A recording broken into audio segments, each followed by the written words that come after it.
Do you know what this is?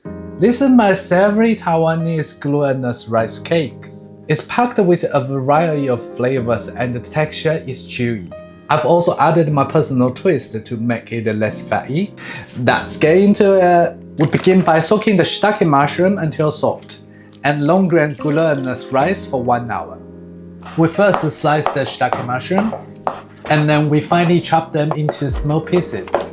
Heat the oil in a pan over medium heat. Add mushroom, chilli is optional, and dry shrimps. If you don't know where to find the dried shrimps, check the fridge or freezer section in your local Asian supermarket. Cook until the mushroom is lightly brown and the kitchen smells amazing. Add pork mince. Increase the heat to high. Chop the pork mince with your spatula and cook until there is no excess liquid in the pan. Add white pepper, sugar, and soy sauce. Quickly stir fry to combine them. Then we add crispy onions. And the water just cover the pork mince. Turn the fire to a low heat. Put on the lid. Let it cook for 10 minutes so all the flavors can combine together. In the meantime, if you haven't yet, please hit that subscribe button. I share or make one recipe every single week. Now the pork mince should be like this, a little bit sticky with not too much liquid.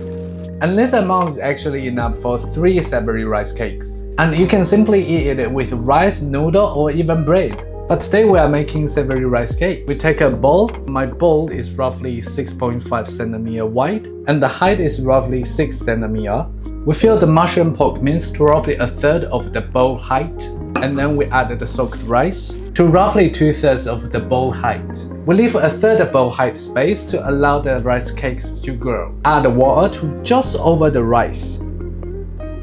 Now we are going to steam it for half an hour. Add roughly 1 liter water in the pot. Put the rice cake in. Bring the water to a boil. When the water is boiling, turn the fire to a low, put on the lid and let it steam for half an hour. Our rice cake is ready. You can see it grow a little bit. That's why we leave some space when we fill the rice in. Now we can leave it for about 10 minutes to let it cool down. Add your favorite sauce. I like using sriracha.